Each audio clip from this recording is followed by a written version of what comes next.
Welcome to Mal's Trains Update 4.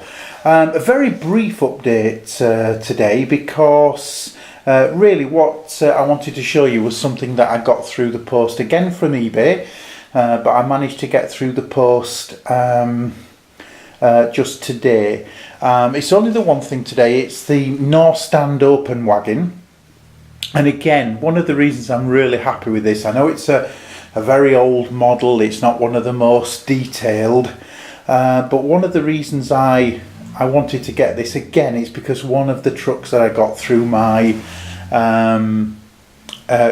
youth when I was doing this hobby, I'd say over 30 plus years ago. So I'm really pleased that I've managed to get another wagon very similar to what I had before, so I'm quite pleased with that. As for the rest of the layout, just looking around, where I am at the moment with it, you will see that all of the buildings have been taken off, or you'll see compared to what I had before, all of the buildings have been taken off, and I've started work on the raised area. Now, many people put a raised area with the tracks going up. I've done it basically as a tunnel. The reason is I wanted to have a park area or a green area over in the corner, but obviously I want the maximum amount of space for my trains to be running.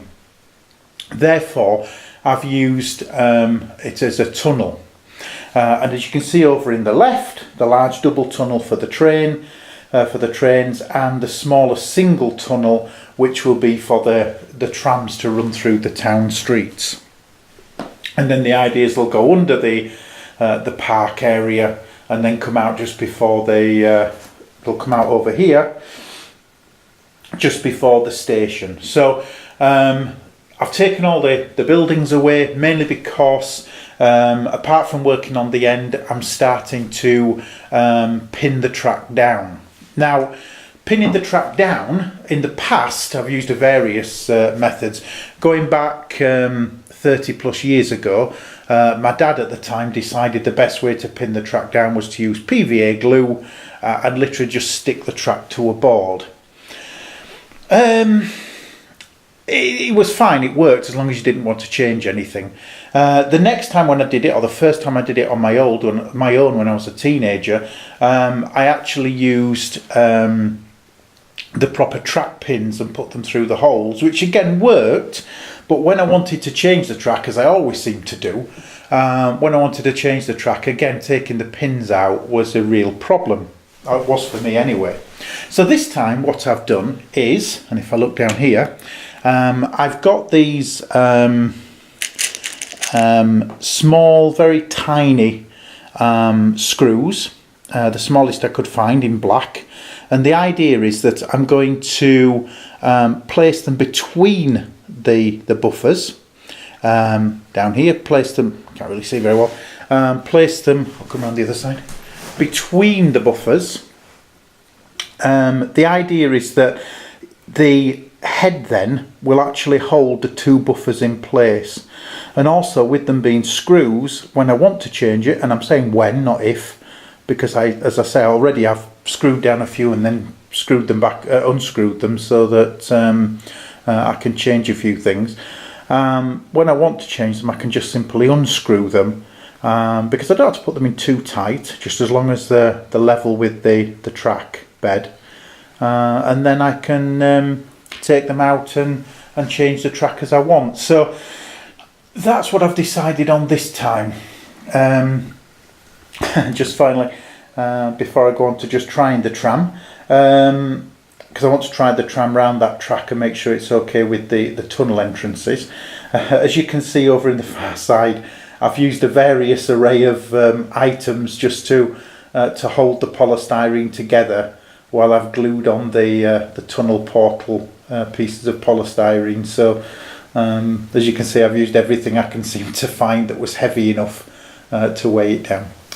Yeah, so I'll get onto the trams now and see how that goes. Okay, so I've come up against a little problem while I've been building my track for my tram. and I think I'll demonstrate that now. As you see, the tram comes round, there it goes past the camera, and as it's gone past the camera, we now head towards the tunnel entrance that will take it under the park. There is the problem. We managed to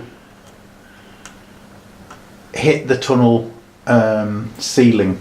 I didn't realise that the tram is actually, it's the right gauge, it's just it's a Hong Kong tram, quite a tall one, and unfortunately, as we can see there, it's just not big enough to go through the single tunnel portal. So what I'll probably have to do is work at that area there, just being that little bit taller, I think, by putting some more polystyrene underneath perhaps. Anyway, it was a good job I tried it before finishing off that area, so that's something. Okay, so with the tram tried and obviously not all that successful, I think that's probably where I'll leave it for update 4. So thank you very much if you have been watching. Thanks a lot, and hopefully we'll do an update 5 soon with some progress.